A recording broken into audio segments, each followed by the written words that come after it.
నేను శ్రీశైలం ప్రాంతానికి వెళ్ళాను.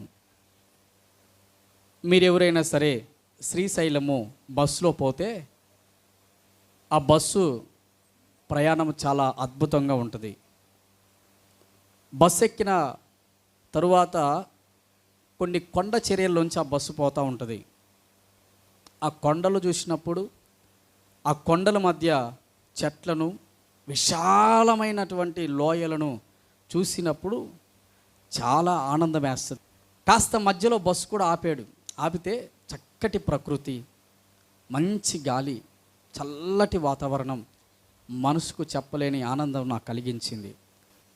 అది జరిగిన తర్వాత మరలా మే నెల దగ్గరగా మే నెల ఆ ప్రాంతంలో మా స్కూల్లో ఒక అబ్బాయికి సున్నిపేంట గురుకుల పాఠశాలలో సీటు వస్తే కులం దగ్గర బీసీఏ బదులు బీసీబీ పడిందని వాళ్ళు వాగ్వాదానికి దిగితే నేను మరలా వారికి సహాయం చేద్దామని వారితోటి ప్రయాణమై వెళ్ళాను.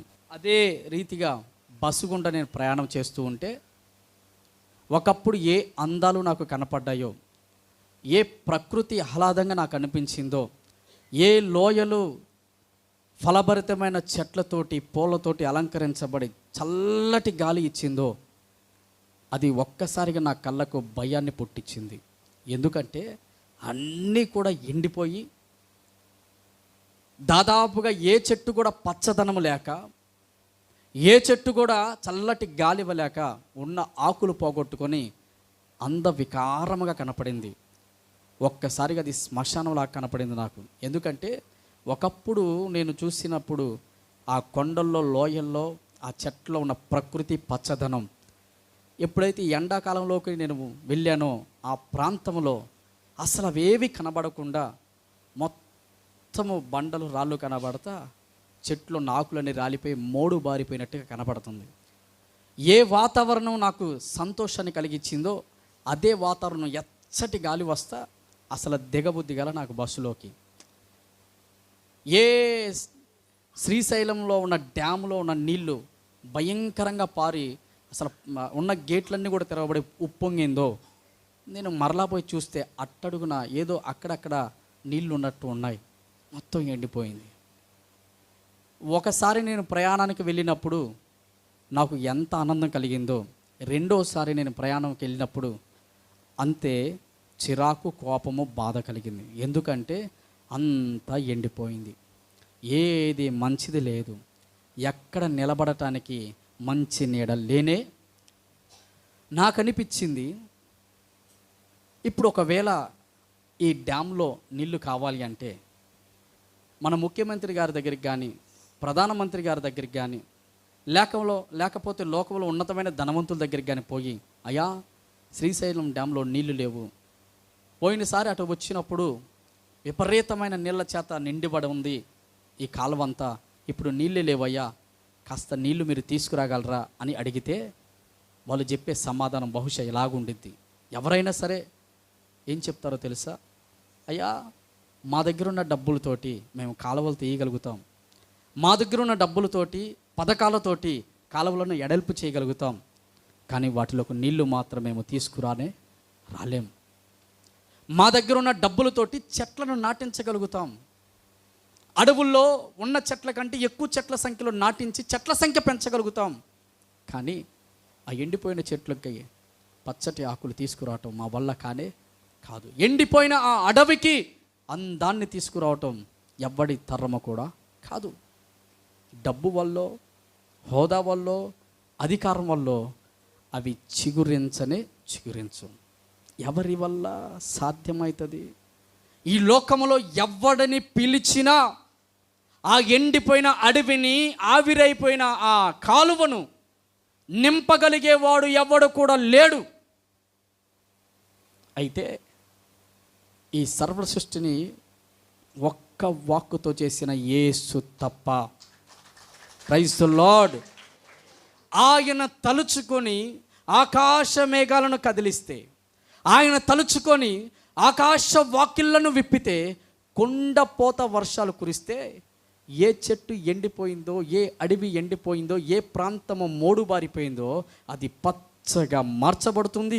ఏ కాలువలు అయితే ఎండిపోయాయో, ఏ కాలువలు అయితే నీళ్లు లేకుండా అయిపోయాయో, ఏ కాలువలు అయితే అసలు నీటి ఎద్దడే లేకుండా అయిపోయిందో ఆ కాలలు పొంగి పొరలగలవు. దేవునికి మహిమ కలుగును గాక. ఎస్, కొన్నిటిని జీవితంలో అధికారులు చేయలేరు, బంధువులు చేయలేరు, మనల్ని నమ్ముకున్న వ్యక్తులు కూడా మన జీవితంలో చేయలేరు. కానీ అన్నీ చేయగలిగిన వాడు యేసయ్య. ఈరోజు బహుశా ఒకప్పుడు నా బ్రతుకు బాగుందయ్యా, ఒకప్పుడు పచ్చగా ఉండేది నా సంసారం, ఒకప్పుడు నా కుటుంబంలో అన్నీ కలిసి వచ్చాయి, ఒకప్పుడు నా కుటుంబంలో తిన్న తర్వాత కూడా తృప్తిగా ఉండేది, నా పిల్లలతో సంతోషంగా ఉండేదాన్ని, ఏ అప్పులు లేకుండా, ఏ తిప్పలు లేకుండా, ఏ అనారోగ్య సమస్యలు లేకుండా నా కుటుంబం బాగా గడిచేది. ఏమైందో తెలీదు, అవన్నీ దూరం అయిపోయి ఈరోజు నా కుటుంబం నెమ్మది లేదు, సంతోషం లేదు, సమాధానం లేదు, ఆశీర్వాదం లేదు, ఫలభరితం లేదు. అప్పులు చేసి ఆర్థికంగా చితకబడి గుండెలు పిండేసే గాథలు మా కుటుంబాల్లో ఉన్నాయ్యా అని మీరు బాధపడితే నేను మరలా చెబుతున్నాను, మీ బాధను పోగొట్టగలిగిన వాడు యేసు ఒక్కడే. నీ బాధను తొలగించగలిగిన వాడు యేసయ్యే. అనుకోవద్దు నీ జీవితం మారదు, అనుకోవద్దు నీ కుటుంబం కట్టబడదు అని. ఎవరు చెప్పాడు నీ బ్రతుకు మారదని? ఎవరు చెప్పారు నీకు ఉద్యోగం రాదని? ఎవరు చెప్పారు నీకు సంతానము కలగదని? ఎవరు చెప్పాడు నీ పిల్లలు మారరని? ఎవడు చెప్పాడు నువ్వు పైకి రాలేవని? ఎవడు చెప్పాడు నీ అప్పులు కట్టుకోలేవు, దిద్దుకోలేవని? ఎవడు చెప్పావు నీ పిల్లలకు పెళ్ళిళ్ళు చేయలేవని? ఎవరు చెప్పారు నీ భర్తను మార్చుకోలేవని, నీ భార్యను మార్చుకోలేవని, నీ పిల్లలను మార్చుకోలేవని? ఎవరు చెప్పారు నీ స్థితిగతులు ఎప్పుడు ఇంతే అని? చెప్పిన వాళ్ళ మాటలు విని భయపడి అనవసరముగా కృంగిపోవద్దు. ఎందుకో చెప్పిన వాడెవడో నీకు సహాయం చేసేవాడు కాదు, అన్నవాడెవడో కూడా నీకు మేలు చేసేవాడు కాదు, అన్నవాడెవడో కూడా నీకు హక్కును చేర్చుకుని ఆదరించేవాడు కాదు. వాడి పని హేళన చేయటము, నిట్టూర్పులు విడచటము, నిన్ను గాయపరచటము, నిన్ను ఏలెత్తి చూపటము తప్ప ఇంకొకటి కానే కాదు. కానీ వాడి మాటలని నీ జీవితం ఎందుకు మారదనుకుంటున్నావు? వాడి మాటలని, వీళ్ళ మాటలని నీ బ్రతికెందుకు కట్టబడదనుకుంటున్నావు? వాళ్ళ మాటలు, వీళ్ళ మాటలని ఎందుకు నీ మోడు బారిపోయిన బ్రతుకులో చిగురింపదు, ఆశీర్వాదం రాదు అని ఏడుస్తున్నావు. ఈరోజు ఉదయకాలం సమయంలో దేవుడు చెబుతున్నాడు, వాళ్ళు నీకు చెప్పిన మాటలు బట్టి నువ్వు కృంగిపోవద్దు, కానీ నిన్ను తల్లి గర్భంలో నిర్మించిన వాడు ఒక ఆయన ఉన్నాడు.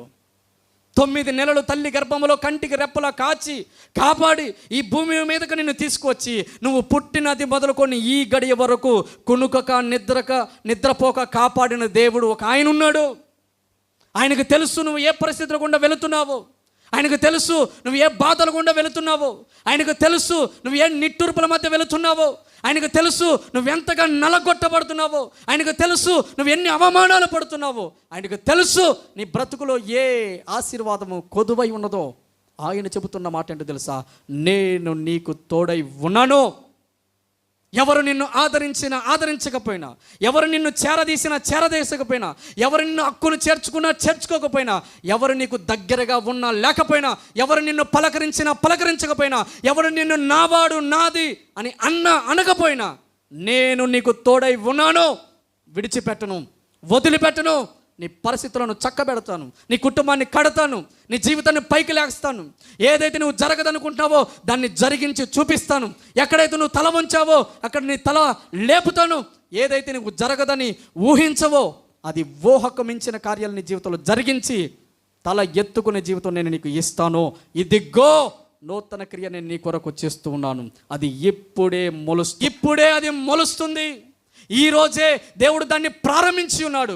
ఈరోజే దేవుడు నీ చీకటి బ్రతుకులో వెలుగుని తీసుకురావాలని ఆశిస్తున్నాడు. ఈరోజే సంవత్సరాలుగా కరుడుగట్టిన నీ కుటుంబంలో పాతుకుపోయిన సమస్యలను పెకిలించి వేసి సంతోషం, నెమ్మది, సమాధానము, ఆరోగ్యము, అభివృద్ధి చేత నీ కుటుంబాన్ని అంచెలంచెలుగా ఆశీర్వదించాలని మనస్సు కలిగి ఉన్నాడు. ఇది నువ్వు నమ్మాలి. మనుషులు చెప్పే మాటలు నమ్మి కృంగిపోయావు కదా ఇప్పటిదాకా. మనుషులు చెప్పిన మాటలను నమ్మి నీ బ్రతుకు మారదనుకున్నావు కదా ఇప్పటి వరకు. మనుషులు చెప్పిన మాటలు నమ్మి నా బ్రతుకు ఇంతే అని ఏడుస్తున్నావు కదా. మానుకో. ఎందుకో తెలుసా? నీ కన్నీటిని, మోడు బారిపోయిన జీవితాన్ని అచంచలమైన జీవితముగా మార్చగలిగిన బలవంతుడు నేను ప్రకటిస్తున్నా, యేసో. మనుషులు అవసరాన్ని బట్టి ప్రేమిస్తారు, మనుషులు స్థితిగతిని బట్టి ప్రేమిస్తారు, మనుషులు స్థాయిని బట్టి ప్రేమిస్తారు, మనుషులు నీకున్న ఆస్తిని బట్టి ప్రేమిస్తారు, అంతస్తు హోదాని బట్టి ప్రేమిస్తారు. కానీ నీకున్న స్థితిగతిని బట్టి ప్రేమించే ఏకైక దేవుడు ఎవరో తెలుసా? నా ప్రభు అయిన యేసు క్రీస్తు. ఆ మధ్య నేను ఒక విషయాన్ని విన్నాను ప్రియులరా, నా గుండెలను బద్దలు చేసింది ఆ విషయం. ఇలాంటి వారు కూడా ఉంటారా ఈ లోకంలో? ఉంటారో. ఎంతో నమ్మకంగా పెళ్లి చేసుకున్నారు ఇద్దరు భార్యాభర్తలు. దైవ సేవకులు నిలబెట్టాడు, వివాహాన్ని ఘనముగా జరిగించాడు, ఒకరికొకరు ప్రమాణాలు చేసుకున్నారు. వ్యాధి యందును, బాధ యందును, కలిమి యందును, బలమ యందును అన్ని విషయాల్లో నీకు దాసుగా, దాసీరాలిగా, భార్యగా నేను ఉంటాను, భర్తగా నేను ఉంటాను ప్రమాణాలు చేశారు దేవుని సంఘం ఎదుట, దైవ సేవకులు ఎదుట. రోజులు గడిచిపోయిన తర్వాత వాళ్ళు ప్రమాణం చేసినట్టుగానే భార్య భర్తలు ఇద్దరు కూడా చక్కగా చిలక గోరింకల్లాగా బ్రతికేవాళ్ళు. వాళ్ళకిద్దరు పిల్లలు ఉన్నారు, ఒక అబ్బాయి ఒక అమ్మాయి. ఆ పిల్లలిద్దరికి ఒక 3.5 సంవత్సరాలు వచ్చే ఆ వయసు అప్పుడు ఆ భర్తకి అనుకోని ప్రమాదం ఒకటి జరిగింది. అతను బైక్ మీద వెళుతూ ఉండగా అకస్మాత్తుగా యాక్సిడెంట్ జరిగింది. ఒక లారీ గుద్దిన చోటే ప్రాణాలు పోవాల్సింది. 2 కాళ్ళు మోకాళ్ళు చితికిపోయినాయి. హాస్పిటల్కి తీసుకెళ్తే డాక్టర్ చెప్పారు ఒకటే మాట, నీ భర్తకు 2 కాళ్ళు తీసేయాలమ్మా, వేరే అవకాశం లేనే లేదు. అయ్యా, ఆయన పని చేస్తేనే మేము బతకాలా, ఆయన పని చేస్తేనే మేము బాగుగా తింటాం, ఆయన ఏదైనా తీసుకొస్తేనే మా కుటుంబం గడుస్తుంది. ఎట్టగయ్యా వేరే అవకాశం ఉండే చెప్పండి, వేరే హాస్పిటల్కి వెళ్తాం చెప్పండి, వేరే చోటుకి వెళ్తాం చెప్పండి. ఎంత బతిమలాంటే డాక్టర్ ఒకటే మాట చెప్పాడు, అమ్మా నేనే కాదు ఈ ప్రపంచంలో ఎవరు కూడా నీ భర్తకు 2 కాళ్ళు ఇవ్వలేరు. 2-3 హాస్పిటల్ తిరిగారు. చివరికి వారికి అర్థమైన సంగతి, 2 కాళ్ళు తీసేపిచ్చారు. అవిటితనంతోటి వీల్ చైర్లో ఇంటికి వచ్చాడు భర్త. భార్య గుండె తరుక్కుపోతుంది. చూసిన సమాజం అంతా నానా రకాలుగా మాట్లాడుతున్నారు, నానా విధాలుగా అరుస్తున్నారు, నానా విధాలుగా జరగాలి వీడికి ఇలాగా అన్నోళ్ళు కొంతమంది, అయ్యో పాపం అనేవాళ్ళు కొంతమంది, వీళ్ళకి ఎట్టగైనా ఎంతో కొంత సాయి చేద్దాం అనేవాళ్ళు కొంతమంది, వాళ్ళ కొరకు ఏడ్చే వాళ్ళు కొంతమంది, వాడిని చూసి నవ్వే వాళ్ళు కొంతమంది. అలాగ బ్రతుకుతున్నప్పుడు ఆ భార్య పరిచర్య చేస్తూ చేస్తూ చేస్తూ 2 రోజులు, 3 రోజులు, 4 నెలలు, 5 నెలలు, సంవత్సరం, 2 సంవత్సరాలు విసుగొచ్చింది. ఎందుకంటే ఏందయ్యా మా బ్రతికంతా నీకు సేవ చేయటమేనా, ఇంకా మేము బ్రతకొద్దా, ఇంటికి జరగొద్దా, పిల్లలను చూడొద్దా? భర్త ఏం సమాధానం చెప్పగలరు? నన్ను వదిలేసి నువ్వు పనికి పో అని చెప్పలేడు, నన్ను వదిలేసి నువ్వు బ్రతుకు అని చెప్పలేడు. బాధతోటి పరిచర్య చేస్తుంది. ఎన్నాళ్ళు నిలబడిద్ది ఈ ప్రేమ? ఎన్ని రోజులు ఉండిద్ది ఆ ఓపిక, చేసే ఓపిక? భర్త ఊరికే కూర్చుంటే చేసే ఓపిక భార్యకి ఎన్ని రోజులు ఉంటుంది? మహా అంటే సంవత్సరం, 2 సంవత్సరాలు. 2 సంవత్సరాల తర్వాత నానా విధాలైన మాటలు ఆ భార్యకి చెప్పారు చుట్టూ పొరుగుతూ వారు. ఇంకా ప్రేమ చూపించి ఆ భార్యలో ప్రేమ పోయింది. ఆదరించాల్సిన ఆ భార్యలో ఆదరణ పోయింది. బదులుగా ఇట్టడి కుంటుడు నా జీవితంలో వస్తాడు అనుకోలేదు, ఇట్టడి దరిద్రమైన జీవితం నా కుటుంబంలో జరిగిద్ది అనుకోలేదు. ఏ నక్షత్రం నేను చేసుకున్నాను, ఎవడు నాకు పెళ్లి చేసిండు అని అమ్మ నాన్నల్ని, పెద్దల్ని, సేవకులు అందరినీ మూట పెట్టి తిడుతుంది. 2 కాళ్ళు లేని ఆయన మంచంలో పడి ఏడుస్తున్నాడు. ఒకరోజు ఒక ఆవిడ వచ్చింది ఇంటికి. పలకరీయటానికి వస్తే, ఏకా బాగున్నావా? ఏం బాగుంటావమ్మా, ఏ ముద నష్టపోడు నా దగ్గర ఉంటే, ఈ అవిటి వాడికే సేవ చేయడం నాకు సరిపోతుంది, ఈ కాళ్ళు లేనివాడికి బో పెట్టడమే సరిపోతుంది, ఈ కాళ్ళు లేనివాడికి పరిచర్య చేయడమే సరిపోతుంది. 2 ఏళ్ళకి మారిపోయింది మనసు, ప్రేమ. వీడు సస్తే కానీ మా బతుకులు బాగుండవేమో అన్నదండి కోపంలో. ఆ అవిటి భర్త విన్న తర్వాత గుండెలు బద్దలైపోయినాయి. అరే, నా కాళ్ళు బాగున్నప్పుడు, నేను డబ్బు తెచ్చిస్తున్నప్పుడు, కుటుంబంలో అన్నీ జరిగేటట్టుగా చూస్తున్నప్పుడు, అన్ని సౌకర్యాలు ఇస్తున్నప్పుడు నా భార్య నన్ను ప్రేమించింది, నా భార్య నాకు సేవ చేసింది, నేను సమాజంలో కోరిని అన్ని తీసుకొచ్చినప్పుడు నా భార్య నన్ను అక్కను చేర్చుకుంది. ఈ పొద్దున్న పరిస్థితి తెలిసి కూడా నన్ను ప్రేమించలేకపోయింది. నేను చస్తే బాగుండిద్ది అని అనిందని మీరు నమ్మండి, తన దగ్గర ఉన్న ట్యాబ్లెట్లు మొత్తం రాత్రికి రాత్రి మొత్తం ఒక్కటి కూడా మిగలకుండా వేసుకున్నాడండి. తెల్లారేపాటికి ఇక్కడ రాసి చెప్పాడు, ఏమే నువ్వు నాతో బాగుంటానని చెప్పావు, నన్ను బాగు చూసుకుంటానని చెప్పావు, నేను కాళ్ళతో ఉన్న నాళ్ళు నీకు ఏది తక్కువ చేయలేదు. ఎప్పుడైతే నాకు ఇలాగ అవిటితనం వచ్చిందో నేను పని చేయలేకపోయి ఉండొచ్చు, కానీ నేను ప్రేమించడంలో వెనకడుగు వెయ్యలేదు. కానీ నేను చస్తేనే నీ కుటుంబం బాగుండిద్దన్నావు, చస్తున్నా పిల్లలు జాగ్రత్త. చచ్చిపోయాడండి రాత్రికి రాత్రి. ఎందుకు ఈ మాటలు చెబుతున్నానంటే, భార్య కూడా భర్త స్థితి బాగుంటేనే ప్రేమిస్తుంది, భర్త కూడా భార్య స్థితి బాగుంటేనే ప్రేమిస్తారు, పిల్లలు కూడా తల్లిదండ్రుల స్థితిలో బాగుంటేనే ప్రేమిస్తారు. వాళ్ళకి అన్నీ బాగున్నాయి అంటే పిల్లలకు ప్రేమ కలిగిద్ది. అదే తల్లిదండ్రులకు పొద్దుమొగులు మందులు అవి ఇవి చూపించాల్సి వస్తే ప్రతి కొడుకు బయటికి వద్దు, నాకు అడగదు, పెద్దోడి దగ్గర పెద్దోడు కాదు, చిన్నోడి దగ్గర చిన్నోడు కాదు, పెద్దోడి దగ్గర ఆడ దగ్గర కాదు, అక్క దగ్గర కాదు, చెల్లి దగ్గర. పరిస్థితులు బాగలేకపోతే అందరూ బయటికి నెట్టే వారే లోకములో. పరిస్థితులు బట్టి ప్రేమిస్తారు. మనుషులో అవసరం ఉన్నంతసేపు ప్రేమిస్తాడు నిన్ను ప్రేమించే మగాడు, అవసరం ఉన్నంతసేపు ప్రేమిస్తాడు నిన్ను ప్రేమించే ఆడది. ఎవరితో మాట్లాడుతున్నావో తెలియదు, ఎవరితో ఉంటున్నావో తెలియదు, వాళ్ళ ప్రేమలను నమ్మి దేవుడికి దూరం అయితే అంతకు మించిన దరిద్రం నీ జీవితానికి ఇంకొకటి లేనే లేదు. ఎందుకు ఈ మాటలు నేను మీతో చెబుతున్నానంటే, ఈ లోకములో అందరూ స్థితిని బట్టి, స్థాయిని బట్టి, పరిస్థితిని బట్టి, అన్ని బాగున్నదాన్ని బట్టి మనము ప్రేమిస్తేనే ప్రేమించే సమాజము. కానీ నా దేవుడు అలా కాదు. నువ్వు ఎలాంటి వాడివైనా పదే తప్పు చేసినవా, గుండెల్లో పెట్టుకున్నాడు. పదే గాయాలు రేపేవా, గుండెల్లో పెట్టుకున్నాడు. వద్దన్నదే చేసావా, వెళ్ళకూడదు అన్నదే దగ్గరికి వెళ్ళావా, చెయ్యకూడదు అన్నదే చేసావా, నిన్ను హెచ్చించిన, దీవించిన, పై స్థాయిలోకి తీసుకొచ్చిన ఆయన నామాన్ని మర్చిపోయి నువ్వు బ్రతికినా ఆయన నిన్ను కాదనుకోలేదు. నీ బ్రతుకును చూసి నీ భార్య తోలనాడు ఉండొచ్చు, నీ బ్రతుకును చూసి నీ భర్త తోలనాడు ఉండొచ్చు. ఎందుకు ఇట్టటువంటి చేసుకున్నా, ఎందుకు ఇట్టాడు దాన్ని చేసుకున్నా, నాకు చస్తే బాగుండు అన్న భర్తలు లేకపోలేదు, నాకు చస్తే బాగుండు అన్న భార్యలు లేకపోలేదు. ఇలాంటి సమాజంలో ఏమీ ఆశించకుండా నిర్మలమైన మనసుతోటి ప్రేమించాడు నా యేసయ్య. కనుకనే నువ్వు బ్రతికి బట్ట కడుతున్నావు.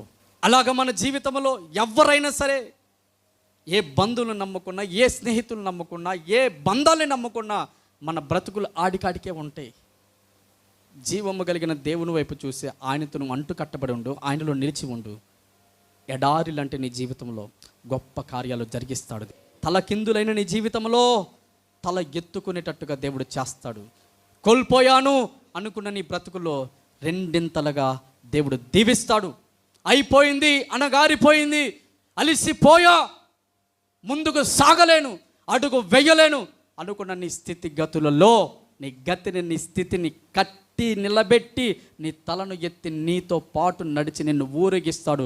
నేను ప్రకటిస్తున్న నజరేయుడైన యేసయ్యా అడుగుతున్నా. అలాంటి దేవుణ్ణి నువ్వు ఎంతగా ఆరాధిస్తున్నావు, ఎంతగా ప్రేమిస్తున్నావు, ఎంతగా లోబడుతున్నావు, ఎంతగా విధేయత చూపిస్తున్నావు, అలాంటి దేవుడికి నువ్వు ఎంతగా దగ్గరగా ఉన్నావు, అలాంటి దేవుని మాటలు నువ్వెంతగా వింటున్నావు, అలాంటి దేవుణ్ణి నువ్వెంతగా వెంబడిస్తున్నావో పరీక్షించుకో. ఈరోజు ఏ బంధాల కోసం ప్రాకులాడుతున్నావో ఒంటరి వాడువైతే ఒక రోజు, ఏ బాధ్యతల మీద పెట్టుకొని పదే బాధ్యతలు అంటూ బాధ్యతలే లోకముగా బ్రతికితే ఆ బాధ్యతలు ఒకరోజు నిన్ను ఒంటరి వాడిని చేస్తాయి. నిన్నుగా ప్రేమించి హక్కును చేర్చుకొని ఆదరించేవాడు నా యేసు ఒక్కడే. ఇది నేను ఎన్నిసార్లైనా చెప్పగలుగుతా. ఆయన మాత్రమే మూడైపోయిన నీ జీవితాలని మార్చగలడు. ఆయన మాత్రమే పడిపోయిన నీ జీవితాలను కట్టగలడు. ఎస్, మీ తండ్రి చూశాడు మీ కష్టాన్ని, ఏమన్నా చేశాడా? ఏం చేయలేదు. నీ భర్త చూశాడు నీ కష్టం, ఏమన్నా ఫలితమైందా? ఏం లేదు. నీ భార్య చూసింది నీ కష్టం, ఉపయోగం ఏమన్నా ఉందా? ఏమీ లేదు. నీ బంధువులు వచ్చి అయ్యయ్యో అని అన్నారు నీ కష్టం చూసి, ఏమన్నా సహాయం చేశారా? నీకున్న స్నేహితులు వచ్చి అరే ఇలాగైపోయావేంటి, ఇలా అయిపోయింది ఏంది నీ స్థితి అని జాలి పడేవారే తప్ప ఎవ్వరు కూడా నీకు సహాయం చేసేవారు లేరు. కానీ నేను చెబుతున్నాను, ఎవరు నిన్ను విడిచినా విడవకపోయినా, ఎవడు నీతో ఉన్నా ఉండకపోయినా, నా దేవుడు చెబుతున్న ఒకే ఒక్క మాట, ఇదిగో నేను ఒక నూతన క్రియ చేస్తాను. పాడైపోయింది అనుకోవద్దు, పతనం అయిపోయింది అనుకోవద్దు, అణగారిపోయింది అనుకోవద్దు, అంధకారం అయిపోయింది అనుకోవద్దు. నూతనమైన క్రియ నేను చేస్తాను. ఒక ఆయన గురించి నేను వాక్యంలో చదివాను, నాకైతే ఏడుపు వచ్చింది ఆయన గురించి చదివినప్పుడు. రండి ఆయన గురించి ఒకసారి మనం బైబిల్ గ్రంథంలో ధ్యానించుదాం. మార్కు సువార్త 10వ అధ్యాయము 46వ వచనాన్ని మనం చదువుకుందాం. వారు యెరికో పట్టణమునకు వచ్చిరి. ఆయన తన శిష్యులతోనూ బహుజన సమూహముతోనూ యెరికో నుండి బయలుదేరి వచ్చుచుండగా తీమయి కుమారుడగు బర్తిమయ్యను గ్రుడ్డి భిక్షకుడు త్రోవ పక్కన కూర్చుండెను. ఈయన నజరేయుడని యేసు అని వాడు విని, దావీదు కుమారుడా యేసు, నన్ను కనికరింపమని కేకలు వేయ మొదలుపెట్టెను. తీమయి కుమారుడైనటువంటి బర్తిమయి ఒక గుడ్డివాడు. పుట్టుకతోనే తల్లి గర్భంలోనే గుడ్డివాడిగా పుట్టాడు. పుట్టిన కొద్ది సంవత్సరాలకి 2-3-4 సంవత్సరాలకి కన్న తల్లి చచ్చిపోయింది. ఇక ఒక్కడై ఉన్న తండ్రి ఆ గుడ్డివాడిని భరించిన కాడికి భరించాడు. కాస్త కాళ్ళు వచ్చి నడిచే వయసు రాగాలే, రే నువ్వు నా ఇంట్లో ఉండొద్దు, నీలాంటి గుడ్డోని నేను చూడలేను, దేనికి పనికి వస్తావు నువ్వు, దేనికి ఉపయోగపడతావు నువ్వు, నీకు నేను సేవ చేయలేను, పట్టో అని ఒక బొచ్చ చేతిలో పెట్టి ఇంట్లోంచి బయటికి తరిమాడు. మీరు నమ్మండి, ఆదరించాల్సిన తండ్రి, సహాయం చేయాల్సిన తండ్రి గుడ్డివాడిగా పుట్టాడు కదా, ఏ తప్పు చేయని ఆ కుమారుణ్ణి నిర్దాక్షిణ్యంగా బయటికి గెంటి వేశాడు. బొచ్చ పట్టుకుని బయటకు వచ్చి సమాజంలో నిలబడి ఏడుస్తూ ఉన్నాడు. ఎందుకో అందరిలా ఆడుకోవాలని ఉంటుంది కానీ ఆడుకోలేడు, అందరిలా అటు ఇటు తిరగాలని ఉంటుంది కానీ తిరగలేడు, అందరిలాగా ఏదో ఒక పని చేసి సంపాదించి బ్రతకాలని ఉంటుంది కానీ బ్రతకలేడు, పని చేయలేడు. అందరితో లాగా స్నేహితులు ఏర్పాటు చేసుకోవాలి, సమాజంలో నవ్వుకుంటూ తిరగాలి అనే ఆశలు అయితే ఉంటాయి కానీ ఎవడు కూడా స్నేహితుడు అవ్వలేదు. అమ్మ నాన్న అని పిలిచి వారి ఒడిలో కూర్చొని ఆలన పాలన ఆప్యాయత కావాలని మనసులో ఉంటుంది కానీ అమ్మ లేదు, నిలబడిన నాన్న వద్దో అని చెప్పి బయటికి ఎంటేసు. బ్రతుకంతా చీకటి, ఒక్కడే నిశ్చేషుడని నిలబడ్డాడు. దారిని అటుపోతున్నారు ఇటుపోతున్నారు కానీ ఏ ఒక్కడు కూడా వాడి మీద కనికర పడతలేదు. గుడ్డివాడి కదా, వాళ్ళ అమ్మ లేదు, నాన్న వదిలేశాడు, కనీసం మనమన్న సహాయం చేద్దామని ఊరి జనంలో ఎవడు కూడా వాడి దగ్గరికి పోయి పలకరించిన నాదుడు లేనే లేడు. అలాంటి గుడ్డితనముతోటి ఒక త్రోవ పక్కన కూర్చొని దినము దినము అడుక్కుంటూ వాళ్ళని వీళ్ళని యాచిస్తూ, అయ్యా తండ్రి లేనోడిని, అయ్యా తల్లి లేనోడిని, అయ్యా గుడ్డివాడిని. కొన్నిసార్లు ఏడిస్తే కన్నీళ్ళు కూడా బయటికి రావు గుడ్డి వాళ్ళకి, తెలుసా మీకు? మరి ఏడుస్తున్నారా ఏడసట్లేదని కూడా తెలీదు.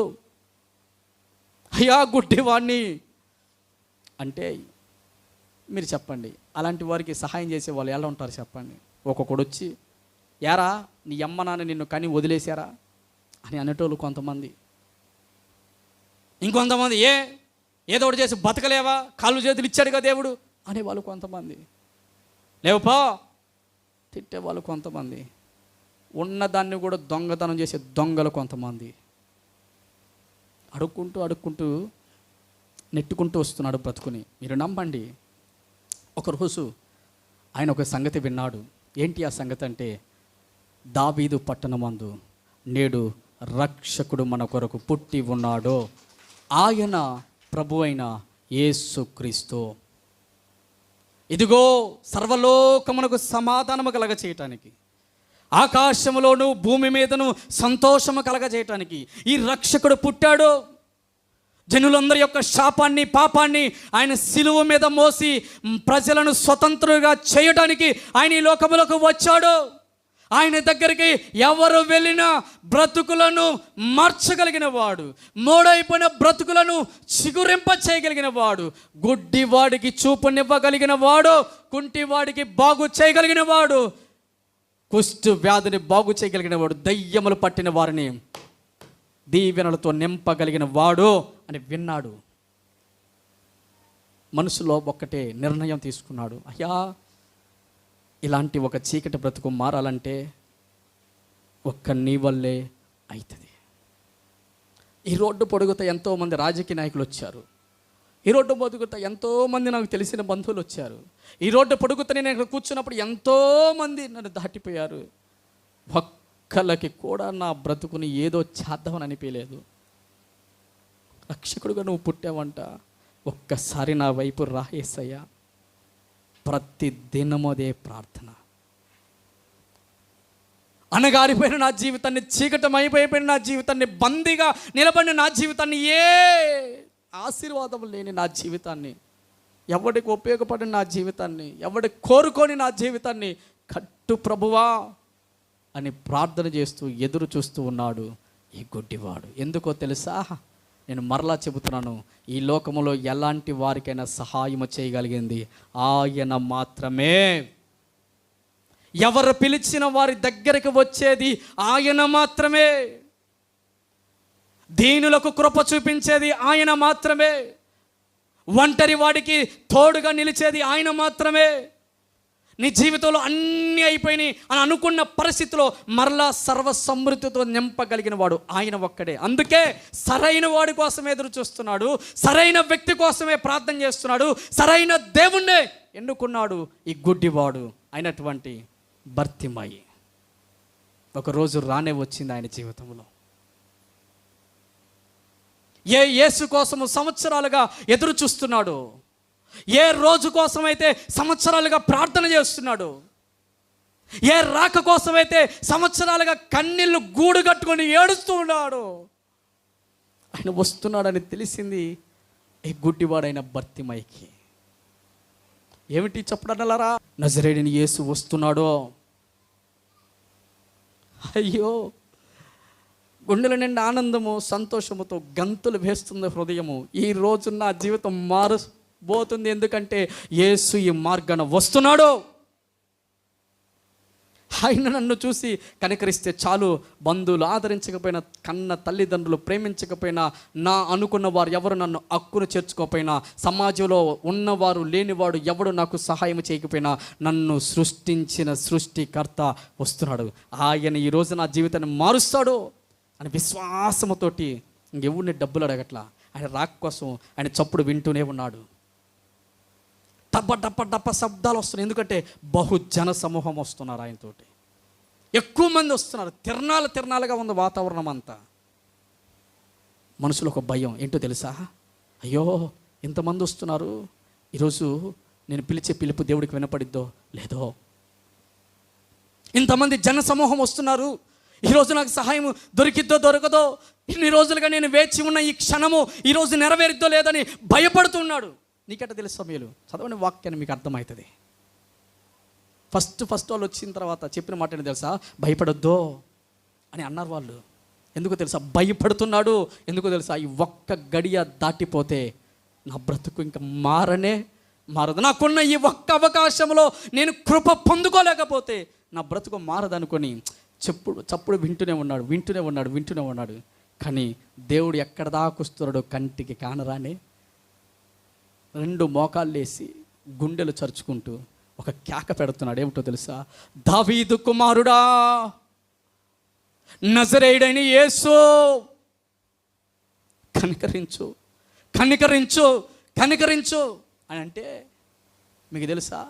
వాడు బాగుపడకూడదని సైతాన్ గడు పక్కనే ఉంటాడు. వాడు ఎప్పుడు నోరు ఎందుకు రారుస్తున్నావు? నువ్వు ప్రార్థన చేసినప్పుడల్లా నీ ప్రార్థన ఆపటానికి పక్కన ఒక శక్తులు పనిచేస్తూనే ఉంటాయి తెలుసా? నువ్వెప్పుడు ప్రార్థన ఆపుతావో అయిపోయింది నీ జీవితం, మళ్ళీ రాదు అలాంటి అవకాశాలు.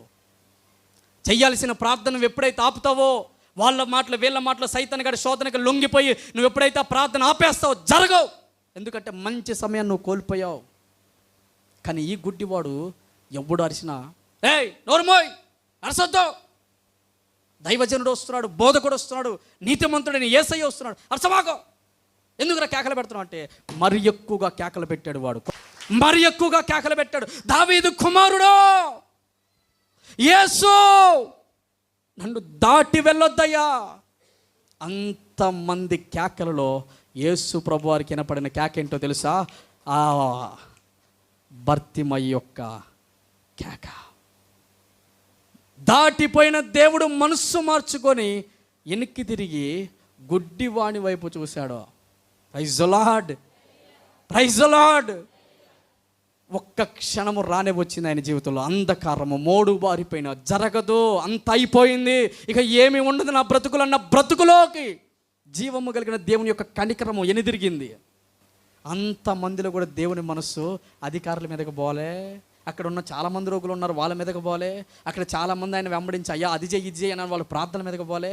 ఒక్క విశ్వాసంతో వేస్తున్న కేక వైపు మాత్రం యేసు ప్రభువు చూపు వెళ్ళింది. ఆ గుడ్డివాడి దగ్గరికి పోయి ఏమంటున్నాడు తెలుసా?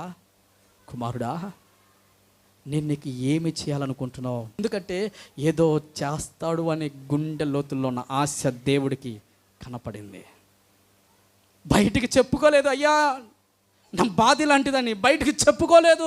అయ్యా నన్ను ఇలా తల్లిదండ్రులు వదిలిపెట్టారని బయటికి చెప్పుకోలేదు. స్నేహితులు బంధువులు అవమానపరిచారని బయటికి చెప్పుకోలేదు. ఆకలి దప్పులతో అలమటించానని బయటికి చెప్పుకోలేదు. నిద్ర లేమికి అలమటించాను అని బయటికి చెప్పుకోలేదు. కన్నీళ్ళు కూడా రావట్లేదు. ఎందుకంటే గుడ్డివాడి గుండెని ఎరిగిన వాడు ఆయనే. ఏమన్నాడు తెలుసా? కుమారుడా, నీకు నేను ఏం చేయాలనుకుంటున్నావు? నీకు ఏది ఇష్టమో అది అడుగు. ఎందుకో తెలుసా? నువ్వు నా యందు నిలిచి ఉన్నావు, నా కోసం ఎదురు చూస్తున్నావు. నేను ఏదో చేస్తానని ఆశ పెట్టుకున్నావు, నా రాక కొరకు నువ్వు ఆశ పెట్టుకున్నావు. అందుకే నా యందు నువ్వు నిలిచి ఉన్నావు, నా మీద నువ్వు విశ్వాసం ఉంచావు కనుక నీకు ఏది ఇష్టమో అడుగు. ఇప్పుడు అసాధ్యమైన దాన్ని సుసాధ్యము చేస్తాను. అసలు వాడెంత మంచోడంటే ధనధాన్యాలు అడగలేదు, ఆస్తిపాస్తులు అడిగా. ప్రభా నా తలెత్తో, నన్ను అవమానపరిచిన వాడు ఒక్కొక్కటి చంపబగలు కొట్టాలి ప్రభా, నన్ను పైకి లేవనెత్తో, నన్ను బాగు చేయి, నాకు ఆస్తి అంతస్తి హోదాయి అని అనలా. చూపి ప్రభా, కష్టపడి నీ కొరకు నిలబడతా. ఏం కావాలనుకుంటున్నావు నువ్వు? నేను నీకు ఏం చేయాలనుకుంటున్నావు అంటే అన్నీ అడగల. ఎందుకంటే ఆయన అన్ని ఇచ్చేవాడని తెలిసి నాకు చూపు ఒక్కటి ప్రభువా, నేను ఈ లోకాన్ని చూడాలి, నన్ను బాగు చేసిన నిన్ను చూడాలా. ఈ చూపు ఒక్కటి చాలు నాకు, నేను కష్టపడి పనిచేసి బ్రతుకుతా.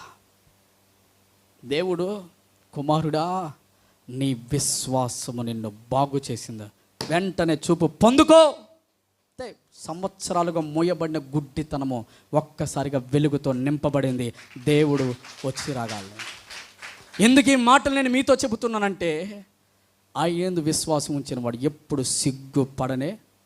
రోజులు కొద్దిగా టైం పట్టవచ్చు, ఆలస్యం అవ్వచ్చు, అంతా అయిపోయిందని బ్రతుకులో సమాజం అంతా నిన్ను ఒంటరిగా చేయవచ్చు, బయట పారేయచ్చు, నీ చుట్టూతో చూసుకుంటే ఏమి నీకు లేకపోవచ్చు, నిలువ నీడ లేకపోవచ్చు, కట్టుకునే బట్టలు సరిగా లేకపోవచ్చు, తినే తిండి సరిగా లేకపోవచ్చు, పలకరించే బంధువులు సరిగా లేకపోవచ్చు, అక్కును చేర్చుకునే స్నేహితులు సరిగా లేకపోవచ్చు, ఎవ్వడు నీ పక్కన ఉన్నా లేకపోయినా నేను ఒక్కటి చెబుతాను, నీ బ్రతుకును ఏమీ లేని నిన్ను అన్నీ ఇవ్వగలిగిన వాని కొరకు నువ్వు నిరీక్షణ కలిగి ఉంచితే చీకటిమైపోయిన ఆ గుడ్డి వాని బతుకులో దేవుడు వెలుగు తీసి. అంతటితో అయిపోయింది ఆయన గురించి. కానీ నాకు అంతటితో ఆపేయాలనిపించలేదు. ఏమైంది అసలు ఆయన జీవితం? ఆ చూపు పొందుకున్న తర్వాత ఆయన ఏమయ్యాడు అని నాకు తెలుసుకోవాలనిపించింది. నేను చాలా వెతికాను, రకరకాల వేదాంత పండితుల పుస్తకాలు చదివాను. ఆ తర్వాత ఆయన గురించిన కొంత చరిత్ర కొన్ని చోట్ల రాయబడితే ఆయన ఏమయ్యాడో తెలుసా మీకు? చూపు పొందుకున్న తర్వాత నాకు ఎంత చేసిన దేవుని కొరకే నేను బ్రతకాల. తిరిగి తండ్రి ఇంటికి ఆయన పోలేదు, కానీ ఆయన్ను వెంబడించి ఆయన కొరకు ఆసియా ఖండములో అనేక సంఘాలు స్థాపించిన గొప్ప సేవకుడుగా ఆయన అయ్యాడు. పేతురు కంటే యోహానుల కంటే, ఆయన శిష్యులుగా పిలువబడుతున్న వారి కంటే, అపోస్తలుల పౌలు కంటే మొట్టమొదట సంఘాలు ప్రారంభించి దేవుని సేవ చేసిన వారు ఎవరో తెలుసా? ఈ బర్తిలోమయి.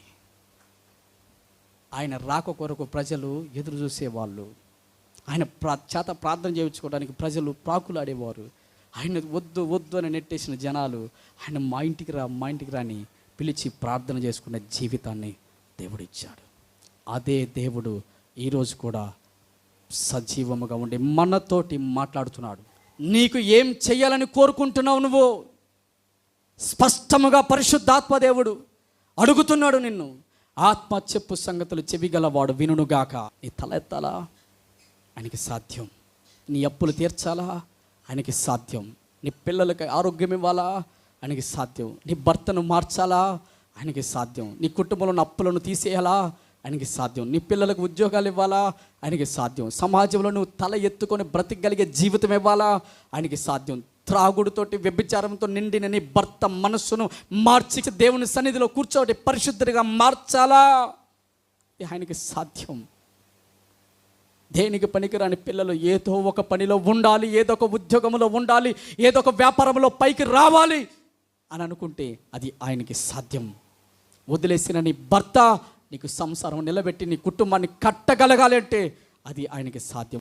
కట్టుకోవాలనుకున్న ఇంటిని మధ్యలో ఆపివేస్తే, నిర్మాణం ముందుకు సాగకుండా అక్కడ ఆగిపోతే ఆ ఇంటిని కట్టడానికి కూడా ఆయన సమర్థుడు. ఎంతో ఆశతోటి పొలం వేసావు, మొత్తం తెగులొచ్చి పడిపోయింది, ఇంకా 2, 3, 4 మొత్తం దున్నాలి, ఫలితమే లేదు అనుకుంటున్న నీ పొలానికి ఈరోజు కృప కలిగిన దేవుడు ఒక్క వాక్కు ఇస్తే దీవెన వెంట దీవెన, దిగుబడి వెంట దిగుబడి తీసుకురాగలిగిన వాడు. నేను చేయగలుగుతున్న యేసయ్య. అడుగుతున్నా, ఏం చెయ్యాలి నీకు? నీ మనసులో ఉన్న కోరికను యేసునామములో దేవుడు సిద్ధింప చేయునుగాక. యేసునామములో అది నీకు జరుగునుగాక. యేసునామములో నువ్వు కన్నీళ్లు గారుస్తున్న కార్యము ఇప్పుడే అది మొలచి జరుగునుగాక. అందుకే నమ్మాయన బాగా. పోరాటాలు చాలు, ప్రార్థన చేయకుండా నువ్వు ప్రాకులాడింది చాలు. దేవుని సన్నిధిలో ఆయన వెతకకుండా, ఆయనకి కన్నీరు గార్చకుండా, ఉపవాసాలు ఉండకుండా, మనుషుల దగ్గర అయ్యా, అమ్మ, అక్క, అన్న, చెల్లి, తమ్ముడు, వదిన, ఆడబిడ్డల దగ్గర పోయి చేతులు చాచి అయ్యా ఇదిగో కష్టం, అమ్మ ఇదిగో కష్టం, అమ్మ ఇదిగో ఇబ్బంది, అమ్మ ఇదిగో ఇరుకు అని చెప్పుకుంది చాలు. దేవుడు నిన్ను చూసి చెప్తున్నాడు, ఇదిగో నేను ఒక నూతన క్రియ చేస్తా, ఇప్పుడే నమ్ముతావా? అరణ్యములో, ఎడారిలో నీకు త్రోవను కలగజేస్తాను. దారే లేదు, దారంతా ముళ్ళ చెట్లు అంటే సరళము చేసి నిన్ను నడిపిస్తా. నీకు కాపరిగా నేను ఉంటా. వస్తావా నాతోటి? వింటావా నా మాటను? అనుసరిస్తావా నా సన్నిధిని? అప్పగించుకుంటావా నీ ఆత్మను నా చేతికి? రా, ఈరోజు సరిగ్గా బ్రతుకు. ఈరోజు ఒక సరిగా నిలబడు. ఒక సవాలుకరమైన జీవితం చేయి. ఇన్నాళ్ళు ఏ భక్తి చేసావో, ఎక్కడ ఓడిపోయావో, ఎక్కడ పాపిష్టి బ్రతుకులో ఏ అలవాట్లకు నువ్వు బందీ అయిపోయి దేవుణ్ణి మర్చిపోయి ప్రార్థన చేయటం ఆపేసి దేవుడు నాకేం చేయడానుకొని చేసిన బ్రతుకిక మానే. ఈరోజు దేవుడు నీకేదో చేస్తా అంటాడు కదా, చేసేదాకా వెంటపడు. తట్టు ఆయన తలుపును ఇచ్చేదాకా. ఆయన కాకపోతే నీకెవ్వడు ఇవ్వలేడు. ఆయన కాకపోతే ఇంకెవ్వడు చెయ్యలేడు. ఆయన్నే వద్దనుకుని పోతే నీ బతికి ఉడుగట్టాలా? ఆయన్నే కాదనుకొని పోతే, ఆయనే వద్దనుకొని పోతే, వాళ్ళని నమ్మి వీళ్ళని నమ్మి వాళ్ళ దగ్గరికి వీళ్ళ దగ్గర పరుగులు పెడితే ఎవడు నీ బ్రతుకుని కట్టేది? ఎవడి వల్ల కాదు, తల్లి గర్భంలో నిర్మించిన చేతుల్లో చెక్కిన దేవుడి వల్ల తప్ప. అలసిపోయారా? ప్రయాణంలో, భక్తిలో, ప్రార్థనలో ఇంకొద్ది రోజులు వచ్చుకో. ఎందుకో తెలుసా? ఎండాకాలము ఉన్నన్నాళ్ళు ఉంటుంది, అది దేవుడి చిత్తం. కానీ ఒకరోజు వర్షాకాలం ప్రారంభించబడుతుంది, అది కూడా దేవుడి చిత్తమే. ఎండలో కలిగిన మంటను, వేడిని చల్లార్చగలిగిన దీవెన వర్షము నీ మీద కురిపించబోతున్నాడు నా దేవుడు. ఇప్పుడే అది జరుగుతుంది. సొమ్మసిల్లిపోయింది, ఇక చాలు. ఏడ్చింది, ఇక చాలు. ఆపేయి. నీ బ్రతుకులు ఆయన కృప సమృద్ధిగా రావటానికి సిద్ధంగా ఉంది. సరిచేసుకో. ఆయన కృప నిన్ను సమీపించకుండా, ఆయన దీవెనలు నిన్ను దగ్గరికి రానియకుండా, ఏది ఆపుతున్న ఏ అలవాట్లకు నువ్వు బందీ అయిపోయావో, ఏ క్రియల వల్ల నీ జీవితంలో ఆశీర్వాదాలు ఆటంకంగా నిలబడ్డాయో ఇవి నీకు తెలుసో. తెలిసిన నీవు వాటిని తొలగించుకోగలిగితే, నేను మరలా చెప్తున్నాను, మీ ఇంటికి నీళ్ళు వచ్చినప్పుడు మీరు కుళాయి తిప్పాలా తెలుసా? మీ ఇంటిలో ఉన్న నీళ్లు మీరు పట్టుకోవాలంటే ఏం తిప్పాలా? కుళాయి తిప్పాలా. నీ మనసును కూడా తిప్పుకోకపోతే జరగదు. ఇంటి దాకొచ్చిన ఇంటి కాడే ఉంటాయి, నీ బిందెలోకి, నీ జీవితంలోకి, నీ గొంతులోకి రానే రావు. కుళాయి తిప్పినట్లుగా నీ మనసు తిప్పుకోగలిగితే లోకం వైపు నుంచి, పాపం వైపు నుంచి, అతిక్రమాల వైపు నుంచి, అనవసరమైన బంధాల వైపు నుంచి, అనవసరమైన సంబంధాల నుంచి, అనవసరమైన అలవాట్ల నుంచి, అనవసరమైన ప్రయత్నాల నుంచి నువ్వు తిప్పగలిగి దేవుడు చేయగలిగేటట్టుగా ఆయన దగ్గరికి రాగలిగితే పట్టుకో, ఎన్ని పట్టుకుంటావో పట్టుకో, నిండటం ఆగనే ఆగదు. బాగా నీతిగా బతికాడు భర్త, బాగా ప్రార్థనాపరుడుగా బతికాడు భర్త, లేతే సేవకుడు సేవకుడు సేవ సేవ అంటూ సేవకుడితోనూ తిరిగాడు భర్త. నా సేవకుడు బాగుండాలా, నా సేవకుడు చోట ఎప్పుడు నేను ఉండాలా, ఆయనకి సహకరించాలా, ఆయనతో పాటు నిలవాలా, ఆయనతో పాటు ఉండాలా అని అహర్నిశలో కుటుంబంలో ఉన్నా లేకపోయినా సేవకుడు వెంట తిరిగాడు. ఆయన కుటుంబాన్ని గడపడానికి ఎన్నో అప్పులు చేశాడు, వడ్డీలకు తీసుకొచ్చాడు. ఇంట్లో పత్రాలు కూడా అలాగే ఉండిపోయాయి. ఒకరోజు అనుకోని ఒక రోగము ఆ దాసుని తట్టింది. ఆ రోగముతో ఆ దాసుడు చచ్చిపోయాడు. దేవుడు బాగు చేస్తాడు కదా అని ఎంతో ఏడ్చి కన్నీళ్ళు పెట్టాడు. కానీ దేవుడు బాగు చేయలే. అంత మాత్రాన అన్యాయం చేయాడు. భర్త పోయాడు, అప్పులలో మీదకు వచ్చారు. ఈరోజు రెండే నీకు అవకాశాలు ఇస్తున్నా. ఒకటి, నువ్వు అప్పు కడితే సరే, లేదా నీ ఇద్దరు పిల్లల్ని నేను బానిసలుగా తీసుకుపోతా, వాళ్ళ జీవితకాలం నాకు బానిసత్వం చేయాలి, జీవితకాలం ఊడిగ చేయాలా. గుండెలు చరుచుకొని ఏడుస్తూ, అయ్యా ఒక్క అవకాశం ఇవ్వండి, నాకు ఈ ఒక్కరోజు అవకాశం ఇవ్వండి, ఈ ఒక్కరోజు నా మాట వినండి అని బతిమలు ఆడుకొని దైవజనుడి దగ్గరికి ఉరికెత్తుకుంటా పోయింది ఆ తల్లి. అయ్యా నా భర్త ఎటువంటిడో నీకు తెలుసు, ఎట్ట సేవ చేశాడో నీకు తెలుసు, ఎంతగా నీకు సహకరించాడో నీకు తెలుసు, ఎంతగా నీకు పరిచర్లో తోడుగా ఉన్నాడో నీకు తెలుసు. నా భర్త లేడు, కుటుంబంలో ఉన్న కష్టాలు మీదకు వచ్చాయి, ఏదైనా చేస్తావా మా కొరకు, నీ దేవుడు మా దేవుడు ఏమైనా చేస్తాడా అని ఏడిస్తే ఎలీషా అన్నాడు, ఏమన్నాడు తెలుసా, తల్లే నీ దగ్గర ఏముంది? ఏమీ లేదయ్యా, కొంచెం నూనె ఉంది, కొంచెం నూనె మాత్రమే ఉంది నా బుడ్డిలో. సరే ఒక పని చేయి, నువ్వు ఇంటికెళ్ళు, నీ కొడుకులతో చెప్పు, చుట్టు ప్రాంతాల్లో ఎంతమంది ఉన్నారో వాళ్ళ దగ్గర పాత్రలు తెచ్చుకో. ఎందుకయ్యా? నేను చెప్పింది మాత్రమే చెయ్యి. పాత్రలు తెచ్చుకొని ఆ పాత్రలో నీ కొంచెముగా ఉన్న నూనెను పోస్తూ ఉండు. కొంచెముగా ఉన్న నూనెను పోస్తే ఏమవుతుందయ్యా? నువ్వు వెళ్ళి చూడు. వెళ్ళింది, అరువు తెచ్చుకుంది, పాత్రలన్నీ పక్కన పెట్టుకుంది. కొంచెముగా ఉన్న నూనె బుడ్డిని తీసుకొని పోస్తూ ఉంటే ఆ కుళాయి ఆగలేదు.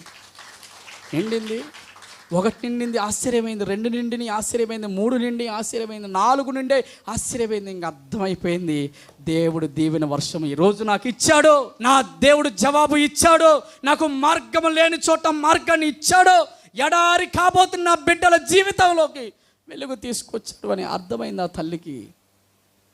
పోస్తూ ఉంటే ఎరువు తెచ్చుకున్న గిన్నెలన్నీ నిండిపోయినాయి. ఇంకా వస్తూనే ఉంది. ఇంకా వద్దు అన్న దాకొచ్చింది. పక్కన పెడితే ఆగిపోయింది. ఆ నూనెనంతటిని అమ్మి అప్పులన్నీ తీర్చుకొని ఆ పిల్లల పేరట ఎంతో కొంత పెట్టుకొని అద్భుతమైనటువంటి జీవితం చేసింది ఆ తల్లి. ఆ పిల్లలకు దేవుడు శ్రేష్టమైన భవిష్యత్తు ఇవ్వకనే ఇచ్చాడు. తల్లి, నీ భక్తి ఎప్పుడు వ్యర్థం కాదు. తండ్రి, నీ ప్రార్థన ఎప్పుడు వ్యర్థము కాదు. ఒకవేళ నువ్వు బ్రతికుండగా ఆ కార్యాలు నువ్వు చూడలేకపోవచ్చు, నువ్వు చేసిన ప్రార్థనలకు జవాబులు నువ్వు బ్రతికున్నప్పుడే, లేకపోతే నీ కళ్ళ ముందే జరగకపోవచ్చు. కానీ అన్యాయస్తుడు కాదు నా దేవుడు, ప్రార్థనలు విని తప్పించుకునే వ్యక్తి కాదు నా దేవుడు, ప్రార్థనలు విని చెవులు మూసుకునేవాడు కాదు నా దేవుడు, చెవులుండి కూడా వినలేనివాడు కాదు నా దేవుడు, విగ్రహాలలో, రాళ్ళల్లో, కొండల్లో, రప్పల్లో, చట్టల్లో ఉండేవాడు కాదు, నీ పక్కనే నీడగా ఉండేవాడు నా యేసు. ఎందుకు అలాంటి ఆయన పెట్టుకొని ఇక కృంగిపోతున్నావు? ఇక చాలు. అందుకే ఈరోజు వాక్యం నీతో ఏం చెప్పింది? ఇదిగో నేను ఒక నూతన క్రియ చేస్తాను, ఇప్పుడే అది మొలుస్తుంది. ఈరోజే నీ బ్రతుకిక తెరదించుతాడు దేవుడు. ఇక నిన్ను వేడిపించిన కన్నీళ్ళు మరల రావు, నిన్ను బాధ పెట్టిన రోగాలు మరల నీ దరికి రావు, నిన్ను అవమానపరిచిన వ్యక్తులు నీ కళ్ళ ఎదుటికి రారు, నీవు పడ్డ అవమానాలు ఇక ఎన్నడు నీ దరికి చేరవు. అది ఎందుకో తెలుసా? ఈరోజు నీకు ముందుగా నడుచువాడు యెహోవా, నిన్ను ప్రాణముగా ప్రేమించిన యేసయ్య. తల్ల వంచి ఆయనను ఒక్కసారి అడుగుతాం.